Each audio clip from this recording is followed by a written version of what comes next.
From time to time, I wondered what life could have been like if our family had stayed in Indonesia. Could you see it?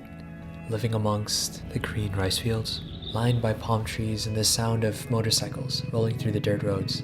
You can't see it now, but for the next few minutes, I want to take you there. Hayo ato, kita pulang kampung ni. Before the pandemic, it would have been 5 years since we last visited Indonesia together. Homes had changed, families had moved, and new life had begun. But perhaps what I noticed most was how much I had changed. Just passing 19 years of age, I was no longer the child who remained oblivious to the world. This trip wasn't just a return, it was also a chance to understand the world you once called home. What was still out there that I hadn't known? Jakarta felt both familiar and foreign. It showed signs of its own growth. From the street stalls that sold soto betawi to the sleek new high-speed rail that would help cut away hours of traffic on the road home, I began to see just how these little moments from our past lived right alongside that of which was new. As soon as we reached your hometown, we got to exploring. The temple you used to visit as a kid, meeting the people you once knew, the tea fields just down the road, experiencing how in someone else's daily life we could witness such beauty in novelty.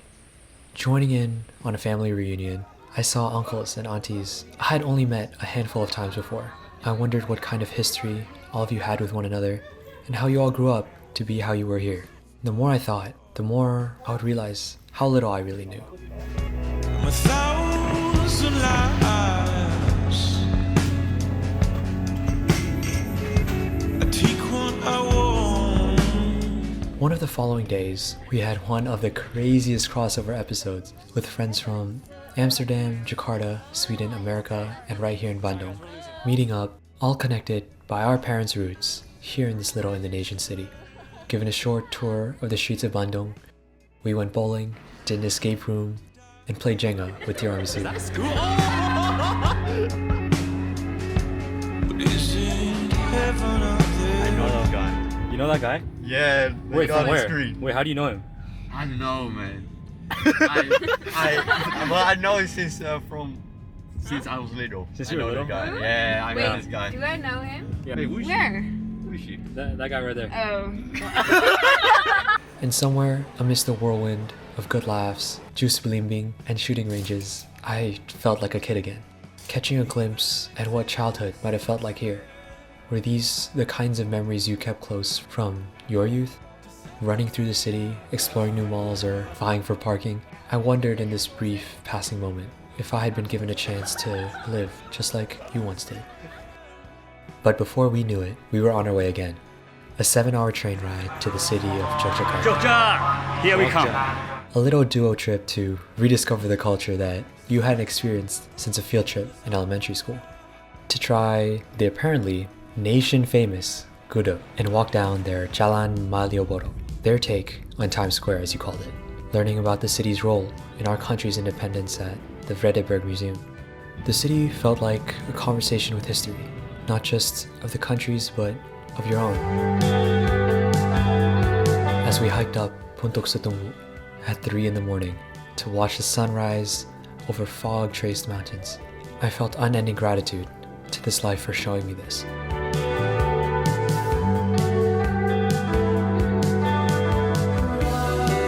Recreating our favorite scene from the film Ada Apa Dengan Cinta.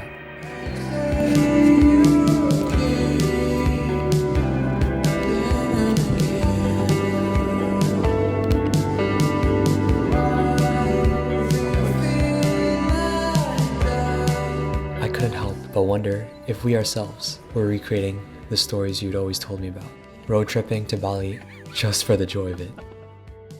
Sitting in the airport, waiting to head home, I thought about the trip and your stories, trying to piece it all together. As much as I leaned in to understand this world, eager to learn the language, embrace the culture, and listen to the music, there remained this barrier.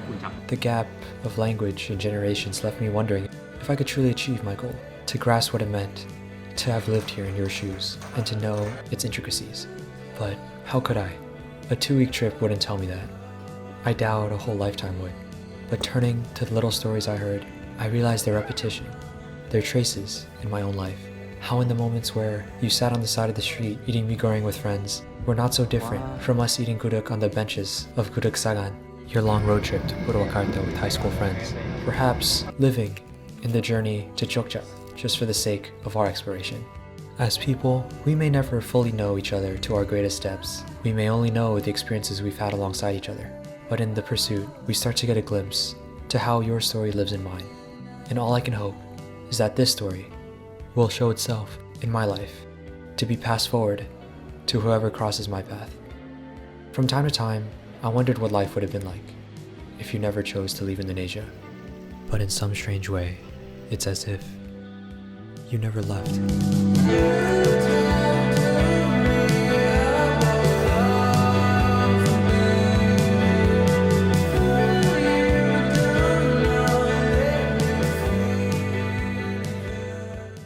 Saya ini jadi film nih.